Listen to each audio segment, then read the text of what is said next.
Welcome to our backyard. This is the Backyard Philosophy Podcast. We are two friends having a discussion after everyone else has passed out or gone to bed. Grab a drink and listen as we discuss everything from automation, space exploration, and why the meaning of life is 42.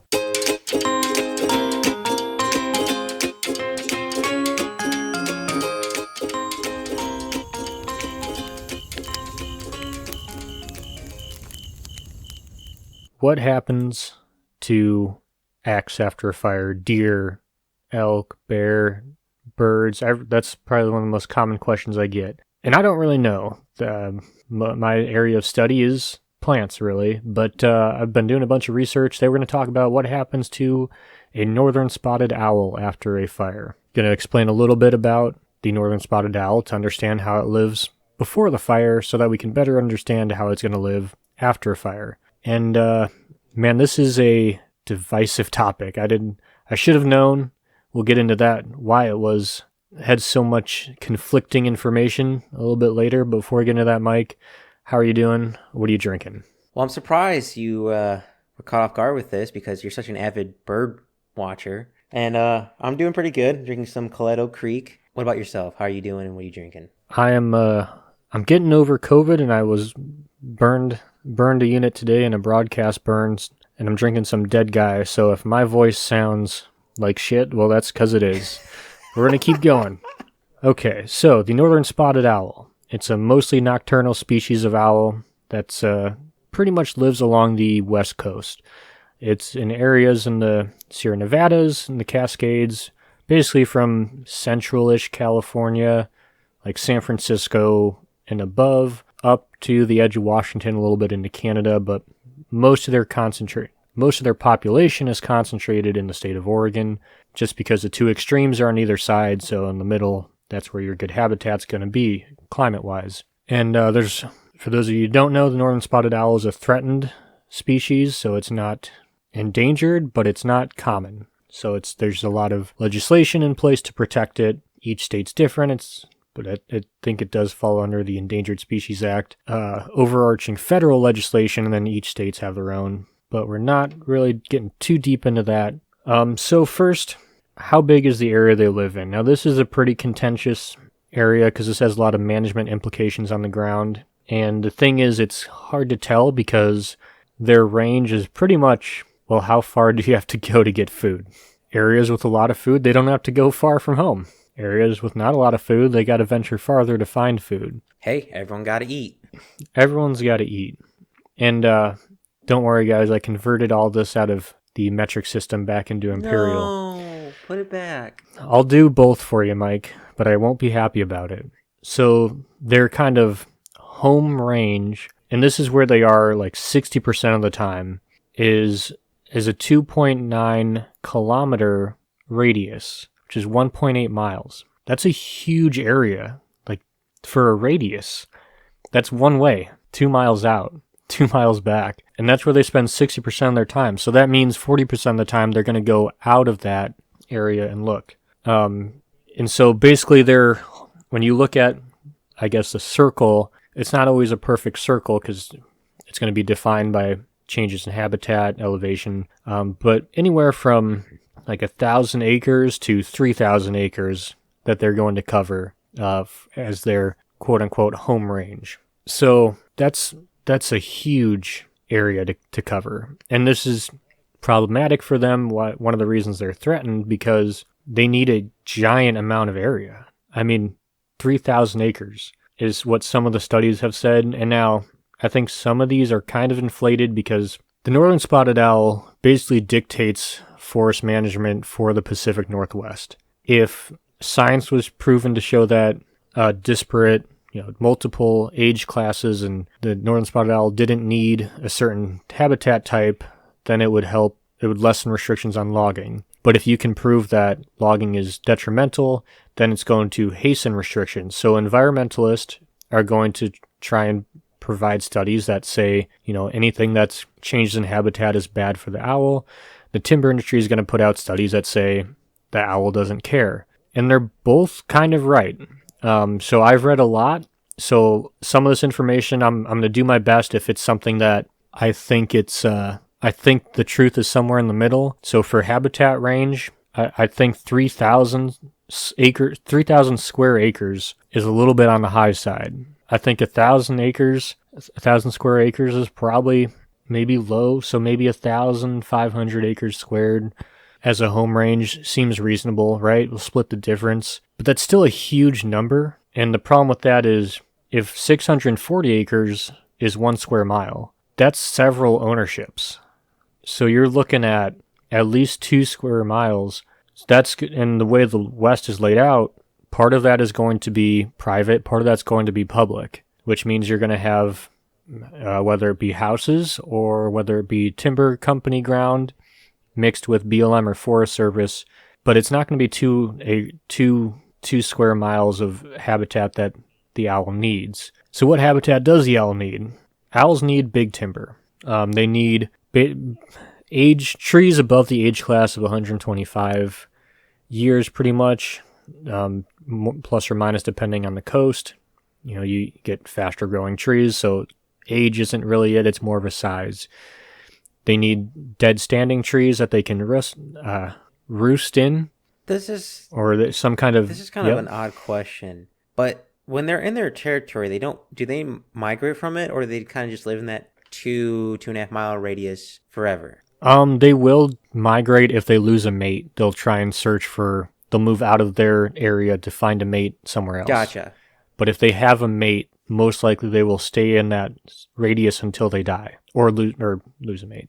Which is why, like, when we have known nesting areas that we can monitor, and so we know that they've been there, like, as long as I've been working here, these owls have been active, and we have surveys that go out and verify any kind of bird that's going to affect our operations. So for those of you who don't know, I'm a forester for a private timber company in Oregon, so I deal with northern spotted owls and bald eagles and that kind of stuff. So we have this. I'm not part of the survey crew that goes out and does it, but what they do is they go out there and they basically play a recording of the owls and see if they get a call back. So if you go out and play an owl call, they're going to either defend their territory or try and mate, right? So they'll let you know they're there. Fighting or fucking. We're going one way or the other.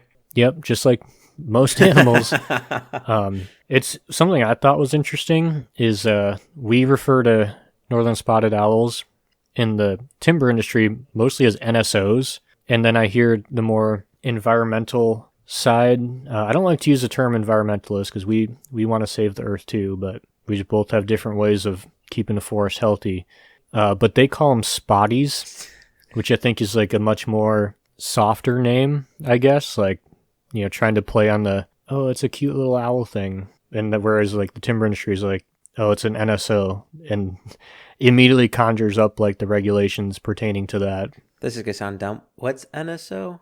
Just abbreviation for northern spotted owl. I was for some reason thinking like it was like a government organization again, because I feel like they're definitely not invading your territory. Wink, wink. Yeah, that was just something I came across listening to people talk of the different ways people referred to it. The northern spotted owls, they need older timber to roost in, and they like a closed canopy to hunt in as well. So really, like they really need a lot of undisturbed areas, which it's hard to find anywhere because we've built roads, people built houses. I mean, the West is still wild, but it's hard to find the kind of habitat that they need. So what do they eat in these closed canopies? I assume mice and rats. Yeah, pretty much rodents. Unlike some of the other owls I looked at, they seem to eat a lot less insects. Like maybe, I think it's 1.3% of their diet was insects, which is a lot less than other species, it seemed like. But yeah, mostly they eat down in California, and where they have a lot of wood rats, which is basically like, I don't know, it's almost like a land beaver. They build they're big ass rats, and they build these like huts out of sticks. Like you would think a human made it. It's weird. They're big, the huts, but it's like 40 to 46% of their diet down there. And then just rodents, different rodents. The reason I was looking up an image of a spotted owl because I'm not as familiar with you because I don't really have to deal with them. They're pretty large birds. I imagine insects is a waste of energy for them because it's not as efficient for them to eat that. I imagine if they can, they would eat fish or I don't know. Do owls act like vultures and eat dead animals? I don't think so. Not that I came across. It really just looks like Rodents. rodents. They eat bats, small birds, squirrels. Yeah, insects made up for looks like 0.3% of their diet. Well, 0.3 to zero point 0.6 to 1.2 to the study I was looking at. But it seems like the barred owl, which is their major competitor, is eats more insects than them. So I'm not going to get too much into it here, but one of the two major problems facing northern spotted owls is habitat loss, and not just habitat loss through logging and fire, but also being pushed out of habitat by the barred owl, which would also be its other biggest problem. So the barred owl is an eastern owl. So anyone from kind of the Midwest, eastern part of the country, we know you guys love that owl out there. It's just like Californians, we don't want them here. They're pushing out all the northern spotted owls just because they are more aggressive. They'll fuck up a northern spotted owl, and then if they don't kill it themselves, they will outcompete it and eat everything it's trying to eat. Damn. Nick, it seems like a lot of border disputes in Midwest is coming up a lot recently. Well, a lot of people are trying to leave the Midwest, so we can't particularly blame the barred owl for that one. Yeah, so I got some numbers here for you. So prey biomass, 40% gophers, 26% squirrels, 11% wood rats, everything else after that. And we all know how they get those numbers, right? Dissecting the pellets, just like we did in science class. Oh man, I forgot about that. I'm having some like middle school, high school flashbacks right now. Yep. Well, think about if not only you did that, but your job was basically walk around these no nest sites up to 2 miles away looking for bird shit or owl poop pellets, and then dissecting it, and then not only dissecting it, matching it to whatever it was. Yeah, I'm good. I'm good. I don't want to do that. Fuck that. I like walking in the woods, but I don't want to walk in the woods looking for bird shit. So, now we'll get back into how does fire affect these animals? And fire has a lot of different... What does a cooked owl taste like? Yeah. Well, probably better than a regular owl, if I had to guess. So for pretty much any species, we're going to look at how fire affects its diet and its habitat. So diet's pretty simple. I was expecting it to change drastically, maybe move more into like an insect heavy diet because insects probably come back faster than rodents. But really it only changed by like a few percentage on each. I don't think enough to quantify like a huge difference. It's not like suddenly they're switching from 40% gophers to something else. They're basically going from, so I guess the biggest change, 26% squirrel to 46% squirrel. So they're eating less gopher and more squirrel. Man, you just made like the Midwestern and me come out, go like, maybe we should bring them to the Midwest and get rid of some of the groundhogs. Yeah, and well, you got your barred owls, and they're way better predator than these guys. All right, never mind. I take my word back. Yeah, so like wood rats, it changed from 11% previous diet, post-fire diet 12%. So really not a huge change. Still just eating a lot of rodents. So where it gets into, I guess the change is the habitat is the biggest change, and it really comes down to fire severity. So like if you remember from the wildfire episode we did, there's kind of 3 kinds of fire severity. Your low severity, we're just going to burn kind of the forest floor, burn the leaves, the needles, dead branches on the ground. It's not going to really take out too many plants, if definitely no trees. To your moderate severity, or you may have a tree loss here and there depending on how hot the fire was. It may come up into the mid-story, but it's not going to replace your canopy. It's not going to come through and torch all your trees. To an extreme severity where it's just everything's burned, it's black, there's no leaves on the trees. You're going to And even within those huge severity fires, there's going to be patches that are okay. Fires don't burn evenly. They burn, it's a lot of, before I get too far into it, but there's a lot of different factors that affect how a fire behaves. From the weather that day, the weather past 1,000 days, how wet is it, how dry is it, when was the last rain, what is on the ground, is there a bunch of dead sticks, is there nothing, a whole bunch of stuff. So basically, and I really thought this was going to be more interesting, but northern spotted owl doesn't do too well with fire. With small severity fires, where you have no changes to the overstory, doesn't affect it. They are going to use the burned areas and unburned areas at the same rate. They're not going to favor one or the other. When you get into moderate severity fires, they're going to favor the unburned areas, but they're only 20% or so will actually move nesting areas, will actually leave the area from a moderate severity fire. And it really just depends on how much burned and unburned is around them inside their areas. And high severity fires, pretty much all leave. And this was kind of there. So a long time ago, there's a study that said that high severity fires had no effect on northern spotted owls, basically because fire happened. They went out, called for the owls. Owls were there. They're like, oh, well, they're still here. Green light, all good. Well, they didn't have enough time to move on. There's a mourning period, I'm assuming owls have to go through, and they didn't give them enough time. What we found out is, well, when there's no canopy for them to hide in and live in, and they just move on. And that's not surprising. Extreme severity fires are oftentimes, it takes a while for everything to come back, not just plants. So that's kind of exactly how I would have thought it played out, which is kind of a letdown. I thought I was going to learn some cool things about owls. But, sometimes that's how the cards fall. They fall like they should. Sometimes things just actually make sense. So why is this, you might ask, why is this so controversial? Well, low severity fire is shown to have little effect, and moderate severity is shown to have adverse but not terrible effect. Well, the timber industry can point to that and say, well, look, basically in the eyes of ecologists, there's different kinds of disturbance, but fire and like a harvest, a clear cut, if you want to call it that, is essentially almost viewed as like the same disturbance. You're removing an overstory is what's happening.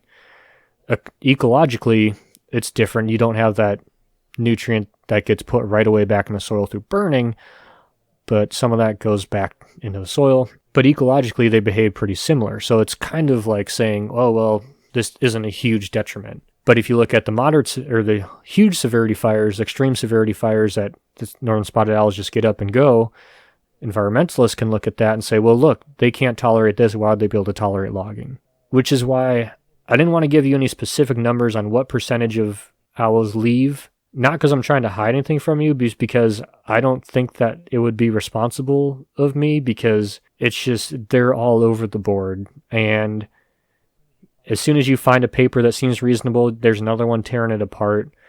And so I kind of condensed what I thought. I mean, if you look, and this is the other part of one of the big problems, is how do you classify moderate severity? Different people classify it different ways. So if you want to go look at it and try and figure it out, be my guest. But I looked at it and...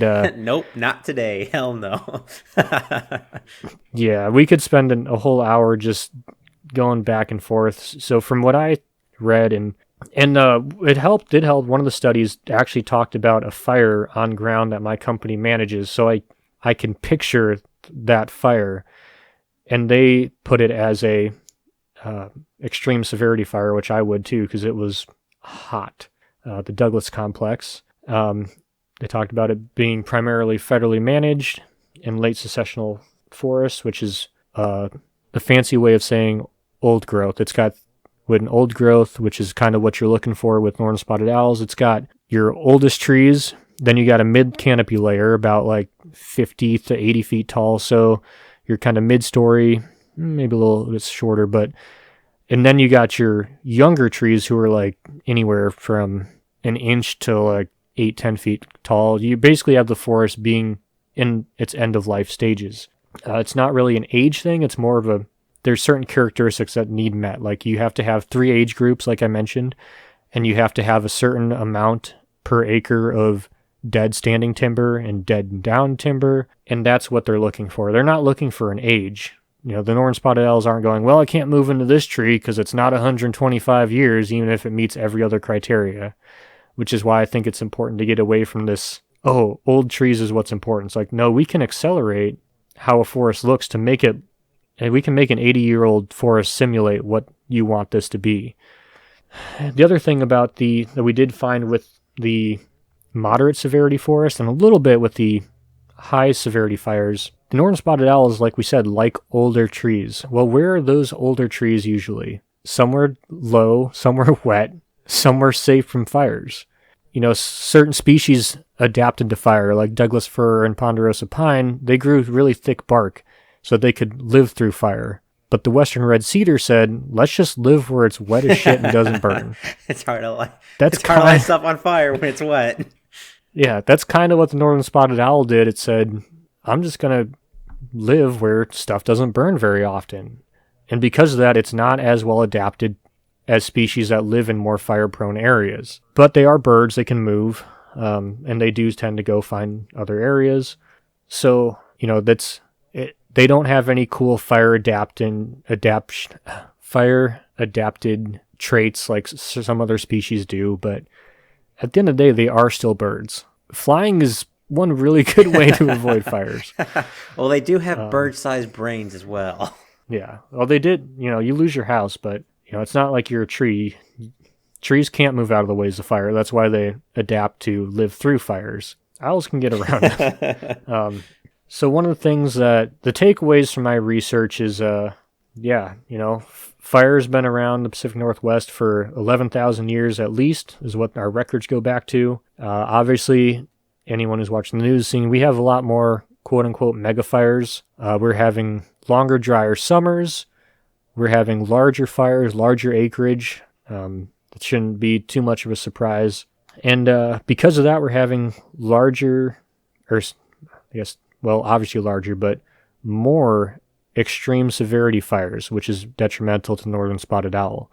We're burning more than anyone could reasonably log if we wanted to. It seems like these days. I mean, we got away with 28,000 acres burned a year ago, and we were like, this is a good year. We don't cut 28,000 acres in our normal rotation. So we're losing land to fires faster than logging the people who are huge proponents of northern spotted owl are really against the timber industry because of habitat destruction. But I think we have a way bigger threat with these larger fires. And like I said, we can use forestry to advance these stages.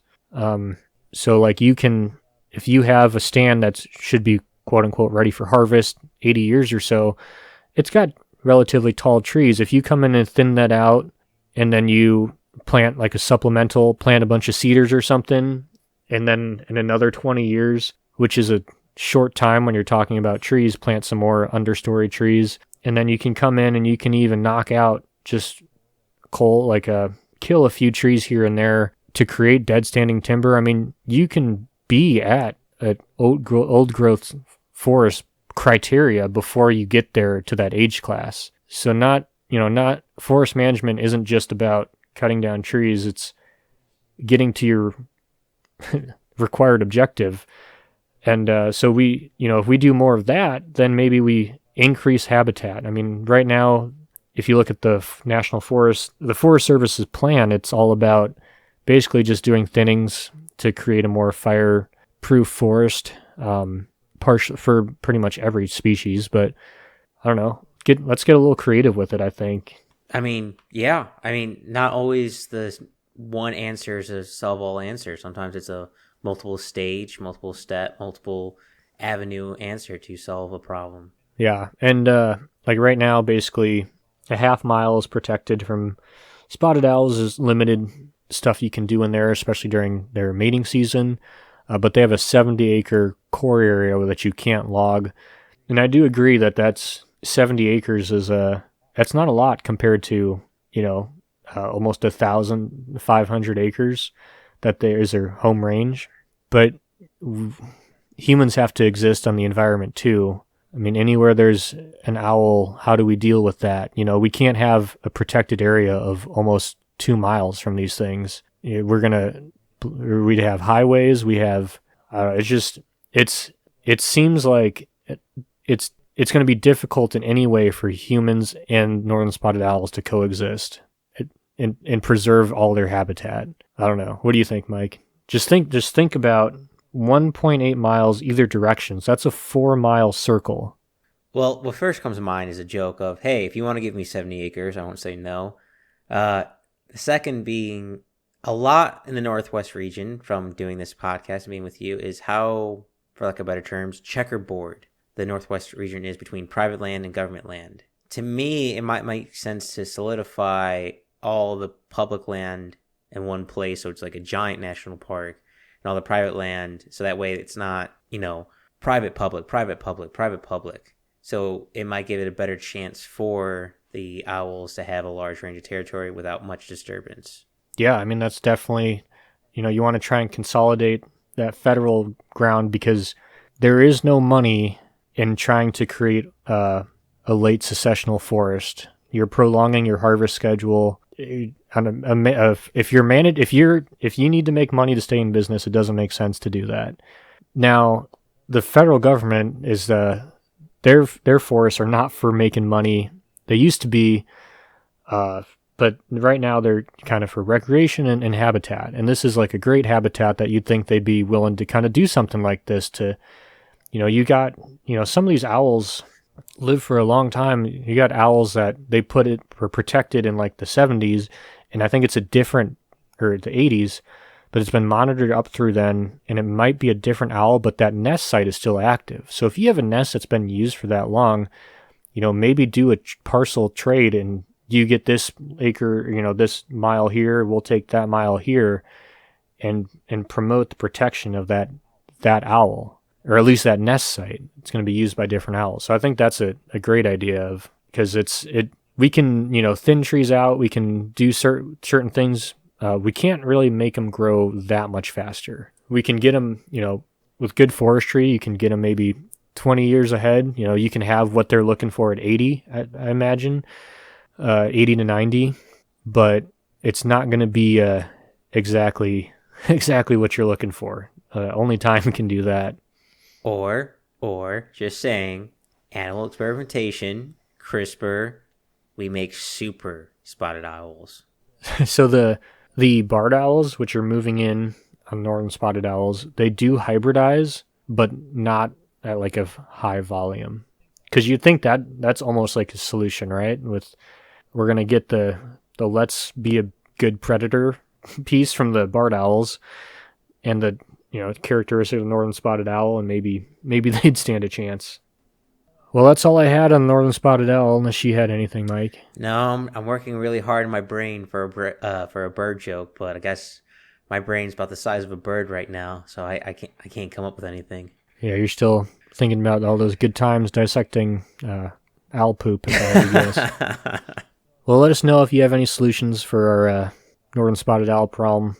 Or not problem, but if you have any cool pictures, especially after a fire, because I really do want to know from my own personal knowledge of where do these animals go, because I get asked that all the time. It's like, I don't know, the deer and elk come back pretty quick, but songbirds too, but I never see owls. I mean, they're nocturnal, so beats me.